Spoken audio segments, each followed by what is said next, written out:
Selamat datang dalam manual pengoperasian digital stasiun boiler. Sesi ini akan membedah secara mendalam sistem kendali ketel uap, panduan operasional, dan diagnostik. Materi yang kita bahas mengacu pada dokumen standar SOP boiler yang merangkum 3 pilar utama, standar keselamatan, optimalisasi kinerja, dan mitigasi gangguan. Di layar, Anda juga dapat melihat referensi skematik water tube boiler standar pabrik gula yang akan menjadi basis dari seluruh prosedur teknis kita hari ini. Mari kita mulai. Parameter keberhasilan operasional kita dikendalikan oleh 4 indikator kinerja utama. Pertama, suhu dan tekanan. Keduanya harus mutlak sesuai dengan nameplate pada turbin alternator untuk memastikan uap yang dihasilkan benar-benar kering dan stabil. Kedua, suhu dearator. Target optimal ada di angka pasti 105 derajat Celcius. Angka ini tidak bisa ditawar karena pada titik inilah oksigen terlarut dalam air dapat dihilangkan secara sempurna untuk mencegah korosi. Ketiga, flue gas buang atau suhu gas buang. Dipertahankan pada kisaran 205 derajat Celcius sebagai indikator bahwa efisiensi perpindahan panas di dalam ketel beroperasi maksimal. Dan keempat, metrik ketersediaan. Target kita adalah angka downtime di bawah 6%, yang merupakan batas maksimal toleransi jam berhenti akibat kerusakan peralatan. Kita beralih ke mekanika udara. Aturan emas yang tidak boleh dilanggar adalah Induced Draft Fan atau IDF harus dijalankan sebelum Forced Draft Fan atau FDF. Alasan ilmiahnya, kita harus selalu menciptakan tarikan negatif atau ruang hampa parsial sebelum memaksa udara masuk. Jika udara ditekan masuk oleh FDF tanpa ada tarikan keluar dari IDF, akan terjadi tekanan balik yang berisiko tinggi memicu ledakan gas yang tertahan di ruang bakar. Prosedur memulainya terdiri dari 3 langkah wajib. Langkah 1, jalankan IDF dengan kondisi damper tertutup penuh untuk menekan starting current pada motor. Langkah 2, buka damper IDF secara perlahan, lalu atur tekanan ruang bakar agar stabil di angka -5 sampai -10 mm kolom air.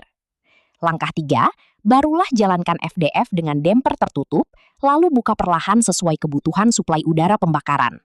Menghidupkan ketel uap harus mengikuti 4 fase sekuensial yang ketat.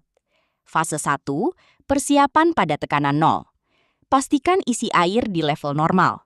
Buka absoluter drain valve pada superheater, buka absoluter udara drum, dan pasang burner gun. Fase 2, pengapian awal hingga 2 kg. Tutup ventilasi drum saat tekanan menyentuh angka 2. Jalankan IDF, lalu FDF, dan mulailah memasukkan bahan bakar ampas secara perlahan dengan durasi kurang lebih 2 jam. Fase 3, transisi burner menuju 5-7 kg. Di fase ini, lakukan penggantian pompa air elektrik menjadi pompa berpenggerak turbin uap. Ganti juga electric heater bersuhu 90 derajat menjadi steam heater, serta ubah atomizer udara menjadi steam atomizer. Proses ini memakan waktu 2 hingga 3 jam. Fase 4, sinkronisasi tekanan 10 hingga 15 kg. Buka bypass saluran induk. Pastikan drain valve pada header dan turbin dalam kondisi terbuka, lalu mulailah membuka katup uap utama secara sangat perlahan. Manajemen level air sangat krusial selama fase pemanasan, karena adanya efek ekspansi termal air ketel. Instruksi kerjanya, pada waktu penyalaan, permukaan air harus disetel 50 hingga 100 mm di bawah level normal yang tertera pada gelas penduga. Alasan ilmiah di balik instruksi ini, air ketel akan mengalami pemuaian dan mengembang secara volumetrik bersamaan dengan naiknya suhu. Jika Anda menyetel level pada batas normal sejak awal, pemuaian ini akan memicu overfilling atau kepenuhan. Tindakan korektif, jika level normal terlampaui selama proses pemanasan, Anda diwajibkan segera melakukan pembilasan atau blowdown secukupnya untuk menurunkan level air kembali ke batas aman. Selama operasi berjalan normal, keseimbangan harus dijaga di 3 area. Area pertama, menghindari kavitasi pompa. Elevasi atau ketinggian tangki air panas di atas pompa harus dijaga ketat. Minimal 3 meter jika suhu air 90 derajat Celcius dan minimal 9 meter jika suhu air mencapai 105 derajat Celcius. Area kedua, tekanan ruang bakar. Stabilkan tekanan tungku di angka minus 10 mm kolom air. Lakukan penyesuaian pada damper IDF secara responsif terhadap fluktuasi umpan bahan bakar yang masuk.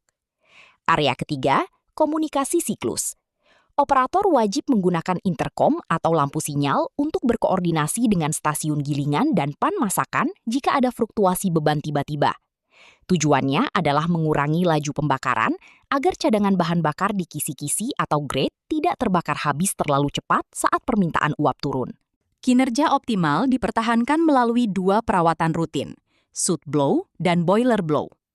Untuk penghembus jelaga atau soot blow, frekuensinya adalah tiap 6 hingga 8 jam. Syarat mutlaknya, suhu after main bank tube harus di atas 430 derajat Celcius dan uap harus betul-betul kering. Pastikan drain valve dibuka terlebih dahulu. Metodenya, mulai dari sisi ruang pembakaran yang bersuhu tertinggi, bergerak berurutan ke air heater dan economizer. Lakukan bolak-balik 2 hingga 3 putaran selama kurang lebih 50 detik. Sedangkan untuk pembilasan lumpur atau boiler blow, frekuensi pembilasan dari lumpur bawah adalah tiap 2 jam. Untuk pembilasan lewat header, lakukan tiap 4 jam saat beban ketel berada di sekitar 80%. Kondisi terbaik pelaksanaannya adalah saat pemakaian uap sedang sedikit sambil terus mengawasi level air pada pail glass atau gelas penduga. Kualitas air dalam drum dikendalikan oleh sistem continuous blowdown atau pembilasan kontinu. Layar menampilkan formula kalkulasinya. Jumlah bilasan dalam kilogram per jam didapat dari TDS air pengisian dikali produksi uap, lalu dibagi dengan selisih antara TDS air ketel dan TDS air pengisian. Sebagai ilustrasi, jika air pengisian memiliki 50 ppm dan produksi uap mencapai 30.000 kg per jam, maka hasil kalkulasinya mewajibkan volume air yang dibilas secara kontinu adalah sebesar 1.600 kg per jam, atau sekitar 5,3% dari total produksi. Ini mutlak dilakukan untuk memastikan target maksimal TDS air ketel tertahan di bawah batas 1000 ppm. Setelah ada perbaikan atau penggantian refraktori, ketel tidak bisa langsung dioperasikan normal. Kita harus mematuhi kurva pemanasan 14 hari. Hari pertama hingga ke-6 adalah fase pengeringan di tekanan 0. Gunakan ampas atau kayu. Fokusnya murni hanya untuk mengeringkan kelembapan pada tembok baru secara perlahan. Hari ke-7 dan ke-8 adalah fase pelepasan gas. Naikkan tekanan pembakaran perlahan hingga 2 kg. Fokusnya adalah memberi jalan bagi oksigen dan gas dari air pengisian untuk keluar melalui air fan pada drum dan superheater. Hari ke-9 dan ke-10 masuk fase transisi bahan bakar. Menaikkan tekanan ke 5 hingga 7 kg. Steam atomizing dapat difungsikan jika menggunakan bahan bakar minyak residu. Baru pada hari ke-11 hingga ke-14, kita masuk ke operasional normal, menaikkan tekanan secara kontinu menuju tekanan kerja maksimal. Masuk ke panduan darurat. Tingkat 1. Menangani anomali mekanis dan kelistrikan. Jika terjadi listrik padam atau blackout. Tindakan pertama, pertahankan level drum. Jika padam berlangsung lama, segera tutup aliran uap ke steam header. Tindakan kedua, alirkan gas buang lewat bypass damper mengandalkan tarikan alam. Jika tekanan masih di atas 10 kg, segera operasikan ID dan FD fan serta pompa air menggunakan penggerak turbin uap. Jika terjadi level air drum sangat rendah, aktifkan emergency stop automatic. Matikan seluruh ID fan, FD fan, oil burner, dan bagase feeder. Peringatan kritis. Jika air sudah tidak tampak sama sekali di gelas penduga, hentikan pembakaran segera dengan membuka pintu dapur. Jika terpaksa mengisi air kembali, lakukan dengan ekstra perlahan untuk mencegah ledakan akibat water hammer. Jika terjadi kerusakan pipa atau tube leak, matikan FDF, hentikan suplai bahan bakar, lalu tutup absoluiter uap utama. Diagnostik tingkat 2 berfokus pada anomali operasional. Skenario pertama, suhu uap kering tidak tercapai. Solusinya, kurangi jumlah uap yang masuk ke temperatur, buka drain valve menuju turbin untuk memeriksa indikasi kondensasi, perbaiki sistem rasio pembakaran udara dan bahan bakar, serta kurangi pemakaian uap jika sistem terindikasi overload. Skenario kedua, Level air dalam drum tinggi. Segera kurangi suplai udara dan bahan bakar masuk, turunkan level pneumatik kontrol, dan lakukan extra blowdown. Kembalikan indicating control ke mode normal hanya setelah level air stabil. Skenario ketiga, ketel mengalami carryover atau air terbawa uap. Segera turunkan level air menggunakan blowdown, lalu periksa tingkat TDS air ketel. Jika melebihi batas toleransi, segera tingkatkan frekuensi spui atau pembilasan. Status, bahaya kimiawi sistem. Ini adalah kedaruratan tingkat tinggi di pabrik gula. Jika nira atau gula masuk ke dalam kondensat, ia akan terkarbonisasi dan merusak pipa ketel. Prosedur mitigasi cepat wajib dieksekusi tanpa penundaan. Langkah 1, buang segera semua air kondensat yang terindikasi mengandung nira atau gula. Langkah 2, periksa unit kondensat checking plan atau CCP. Kemungkinan besar ada membran klep yang pecah. Langkah 3, lakukan extra blowdown secara masif pada boiler untuk membuang kontaminan. Langkah 4, injeksi tambahan bahan kimia pelindung, yaitu kaustik soda dan trinatrium fosfat.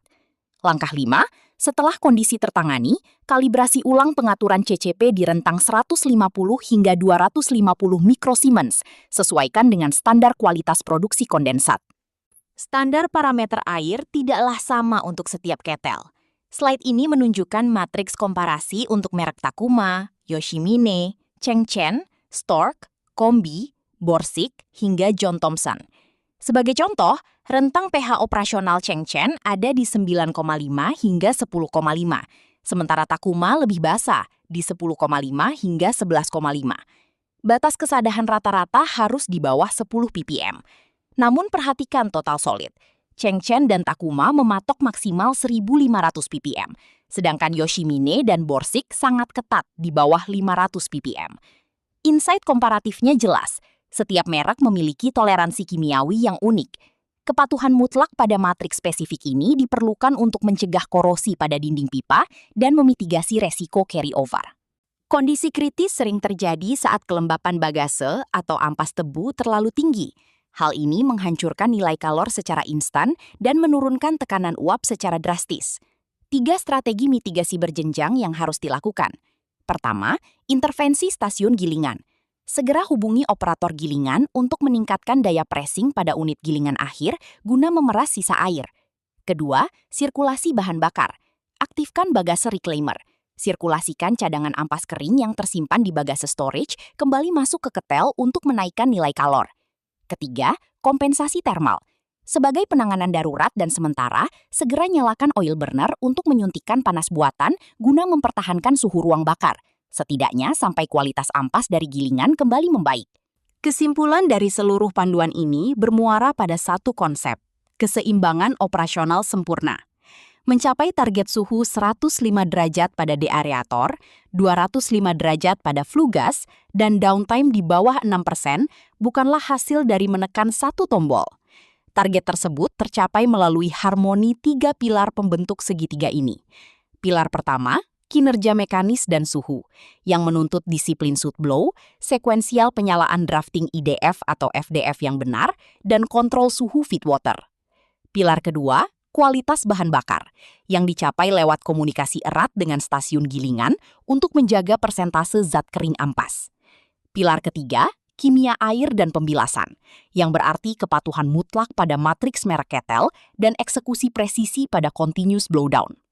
Pahami pilar ini, jalankan SOP-nya, dan stasiun boiler akan beroperasi pada tingkat keandalan tertinggi. Terima kasih.